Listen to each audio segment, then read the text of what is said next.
Hello, sixth graders. Today we're going to continue talking about connotation, but I'm going to do a brief review of what we talked about last week.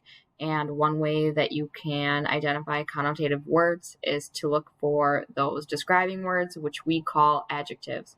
So this learning target is the same today. I can identify words that carry a connotative meaning within a text.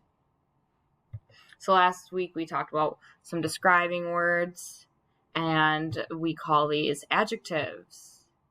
All right, so this is just a review. Keep in mind, adjectives are describing words which allow readers to have a better mental picture in their head for what is happening, what things look like, or how a character or author might be feeling. And one way to remember this is thinking when you see, remember, connotative words talk about ideas, feelings, and connections we make with them. So they elicit these things within us as readers.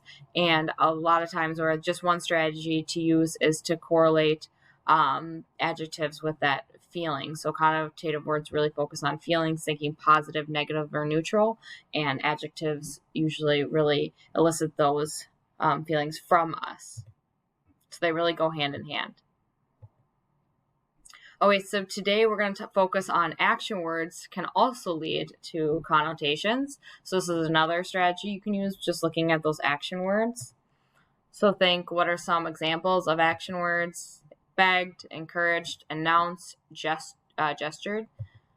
And think, what do we call these action words? Well, there's a name for them that you may know.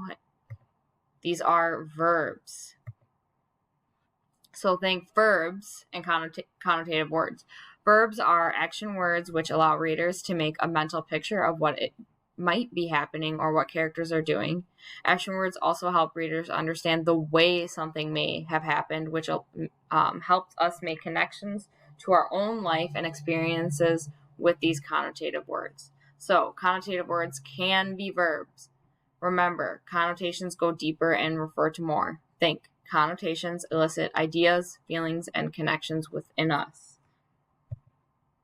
So remember, adjectives were really like focusing on the feelings. And again, this is just a strategy to help you remember them and see these connections between connotative words, adjectives, and verbs. But adjectives really focus on those feelings and how we might feel. They might even describe how a character feels, and then that elicits a positive, negative, or neutral feeling from us as readers. But think verbs oftentimes, and I would think of this as the connections we make to them, because when we read these verbs, if we're familiar with them, we might make that mental picture in our head. Her eyes got big. So thinking about how the character actually looks or how they do something. They slammed the door. So slammed is that verb. And we know when someone's slamming a door, the connection we might make is they're angry, they're upset. So I think of verbs as those connections we make to what we've actually experienced in our own lives. So one example I have is I'm reading a book called The Nightingale by Kristen Hanna, and it's actually a historical fiction book. It takes place in France, and there's two sisters, and right now the Nazis are invading France. So this is during World War II.